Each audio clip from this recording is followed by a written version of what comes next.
Minasan domo, kini teknologi telah membantu banyak kegiatan manusia dan era digital saat ini perlahan mulai memasuki dunia metaverse. Namun bagaimana jika teknologi bertindak di luar kendali dan malah berpotensi menyerang manusia? Kali ini kita akan mengulas anime Robotics Notes, seri science adventure bertemakan teknologi yang terjadi di masa depan Steins Gate Worldline pada tahun 2019. Pertama, sinopsis. Kaito dan Akiho adalah dua anggota terakhir klub robot di SMA Pulau Tanegashima.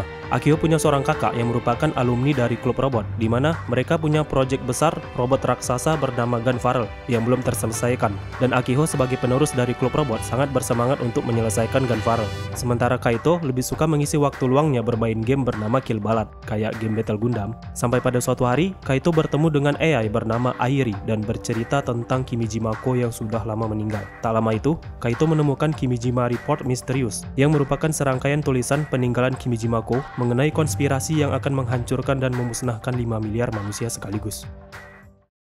Kedua, cerita. Sekilas terlihat seperti anime mecha ya, dari judulnya juga sudah kelihatan. Namun selain robot, di Robotics Notes banyak memperlihatkan kemajuan teknologi pada saat itu. Salah satunya adalah Phoneroid, perangkat seperti tablet yang populer pada tahun 2019-2020. Di dalamnya terdapat fitur seperti augmented reality yang begitu canggih dan AI yang dapat melakukan perintah seperti membuka aplikasi atau menjawab telepon. Sama halnya seperti Google Assistant ya. Beberapa contoh teknologi ini yang menjadikan unsur futuristik di animenya terasa sangat dekat dengan kenyataan. Jadi nggak terlalu fantasi juga sih ya kayak anime mecha lainnya. Kalau yang bertarung itu bisa sampai terbang keluar angkasa. Pembuatan robotnya juga terlihat masuk akal sehingga di dunia nyata pun bisa dibuat. Apalagi di Jepang yang kalau di kota besar sudah banyak menggunakan robot. Bahkan juga ada robot raksasa yang pernah dibuat ya. Lalu, di masa lalu tahun 2010, terjadi insiden bernama Anemone SS, di mana seluruh penumpang kapal pingsan massal secara misterius, termasuk ada Kaito dan Akiho di dalamnya. Kemudian, mereka berdua mulai menderita sindrom kronis yang dikenal sebagai Elephant Mouse Syndrome. Jadi, dalam keadaan tertentu, Kaito mengalami waktu 7 kali lebih lambat, sehingga semuanya dalam keadaan slow motion dan dapat bereaksi dengan sangat cepat terhadap sesuatu. Sementara Akiho mengalami waktu 60 kali lebih cepat, sehingga kejadian 1 menit di dunia nyata hanya berlalu dalam sedetik baginya. Ini juga yang menjadi kekuatan unik dari sang karakter utama dari setiap seri science adventure. Kalau Okabe punya kekuatan reading Steiner, Takumi punya kekuatan gigalomaniak di atas rata-rata, Takuro punya kemampuan telekinesis, Akito punya kekuatan slow-mo, Gamon punya kemampuan menyerap gaya elektromagnetik yang tak terbatas, dan Polon punya kekuatan save and load dari suatu kejadian. Selain itu, dalam ceritanya juga banyak menyinggung tentang Komite 300, organisasi tersembunyi yang secara diam-diam bergerak mendominasi dunia. Banyak dari usaha mereka digagalkan dari setiap seri science adventure. Namun karena jumlah mereka banyak dan tersebar di berbagai penjuru dunia, hal ini menandakan bahwa kedamaian masa depan di garis dunia manapun bisa terancam kembali. Lalu pengungkapan misteri Kimijima Report yang bertahap satu demi satu juga selalu dibikin penasaran apa maksudnya itu. Dan lagi jumlahnya ada banyak, sampai Kimijima Report ke-7. Semuanya baru terungkap di episode yang sudah cukup jauh dan setelah itu atmosfernya perlahan berubah menjadi menegangkan. Ketiga, karakter. Nah baru, setiap karakter di Robotics Notes ini lebih ngena ya, hampir sebanding dengan karakter di Steins Gate juga. Ada Akiho, ketua klub robot yang sifatnya ceria, optimis dan sangat antusias menciptakan robot raksasa. Lalu ada Kaito yang sebenarnya terlihat biasa-biasa aja, punya sifat yang kalem, tenang, terlihat pemalas dan kerjaannya hanya main kill ballad aja. Dan tentunya dia punya skill yang bagus dan berada di peringkat 5 besar. Ada lagi cewek yang namanya Frau Kojiro, terkadang dipanggil Kona atau nama aslinya Furugori, seorang geek, programmer handal, dan fujoshi. Bisa dibilang karakter Frau ini versi ceweknya dari Daru ya. Kalau Daru sukanya Yuri, si Frau sukanya BL. Di antara semuanya, dialah karakter yang paling menghibur karena punya sifat yang kocak dan suka ngebayangin cowok homo. Aku suka ketawa ngeliatnya sih. Dia jugalah yang membuat game Kill Ballad dan membuat program untuk bisa mengendalikan robot. Ya kalau nggak ada dia ceritanya nggak akan jalan sih. Kalau nggak salah, Frau menjadi karakter favorit di Robotics Notes. Ada juga karakter dari Steins Gate yaitu Tennoji Nae yang sudah tumbuh besar dan bekerja di JAXA. Sepertinya Nae mengikuti jejak bapaknya ya, bisa bela diri dan keren banget. Sekarang Nae adalah seorang engineer yang merekrut klub robot untuk membantu membuat robot raksasa.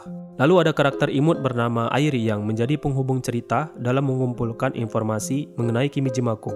Dia ditemukan pertama kali oleh Kaito sebagai augmented reality yang hanya bisa dilihat lewat Phoneroid. Sebenarnya dia punya tubuh asli, tapi tubuhnya saat ini sedang tertidur di dalam cold sleep untuk menyembuhkan suatu penyakit yang dialaminya. suaminya. Sebelum tidur, dia diberi sistem yang dapat menjelajahi dunia, meski harus tertidur dalam waktu yang lama. Itu juga sebagai eksperimen dalam upaya penyembuhannya, hingga pada akhirnya dia terbangun. Hubungan setiap karakter dibuat seemosional mungkin dan mencoba membuat kita terharu, karena dari genrenya saja sudah drama. Keempat, musik. Nggak bisa ngomong banyak, musiknya tergolong bagus, nuansa konspirasinya lebih terasa di sini. Apalagi ketika memasuki core kedua, itu suasananya perlahan jadi serius, dan misteri Kimijima Report tentang kehancuran dunia itu bagian yang paling seru, dan musiknya mendukung banget.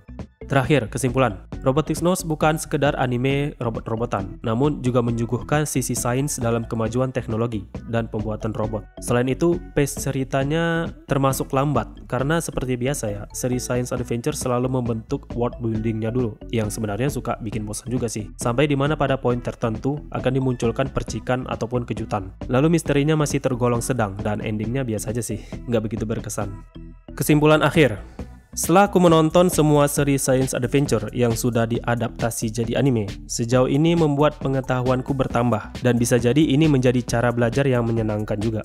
Aku jadi tahu apa itu badai matahari, Komite 300, Warden Cliff Tower, Lobus frontal, dan sebagainya. Jadi tujuanku membuat review ini sebagai pelengkap aja, supaya setidaknya aku cukup tahu cerita yang lain itu seperti apa. Tapi tetap yang paling ingin kuikuti ya Steins Gate doang. Kalian juga kan? Jadi kenapa juga aku memutuskan membahas semua seri science adventure, karena sequel terbaru Steins Gate itu ganti judul, bukan Steins Gate lagi. Kalau nggak bahas seri lain pun juga nanggung. Jadi sekalian bahas semuanya aja. Mana tahu di seri terbaru seperti Anoko dan Steins Something akan ada cameo atau referensi dari seri yang sudah ada. Jadi sejauh semua yang kutonton, sepertinya aku hanya merekomendasikan anime Steins Gate dan Occultic 9 aja. Kalau yang lain menurutku rada boring. Occultic 9 walaupun ngomongnya kumur-kumur, tapi ide ceritanya tuh benar-benar beda gitu. Waktu nonton itu aku sampai mikir, kok bisa ya kepikiran buat cerita kayak gini? Aneh sih, tapi asik aja. Kalau yang lain masih biasa aja gitu, kayak Chaos Series tentang kekuatan-kekuatan gitulah yang unsur ceritanya berusaha dipadukan dengan sains yang menurutku agak dipaksakan. Terus Robotics Notes tentang robot yang genrenya sudah biasa aja. Tapi kalau Occulting 9 kayaknya siapapun gak akan kepikiran ceritanya bakal jadi kayak gitu. Aneh bin aneh tapi seru aja. Sains tentang gelombang elektronnya benar-benar kepake di sini. Oh ya, semua ini aku membahas dari segi anime ya. Kalau dari VN jelas punya cerita yang lebih kompleks lagi. Tapi nggak semua orang mau dan punya waktu banyak buat main VN. Kalaupun mau main, harus punya minat baca yang tinggi juga. Kalau Anoko model ceritanya terlihat menjanjikan dan punya visual yang cantik. Semoga aja nantinya mendapat adaptasi anime yang bagus seperti Steins Gate juga ya. Kalau nggak salah dikatakan Anoko akan menjawab berbagai pertanyaan yang masih ambigu di cerita Science Adventure. Jadi pembahasan Science Adventure sudah selesai dulu ya. Makasih sudah mengikuti reviewku yang tak seberapa ini sampai akhir ya. Dan sampai ketemu lagi di konten selanjutnya. Jane!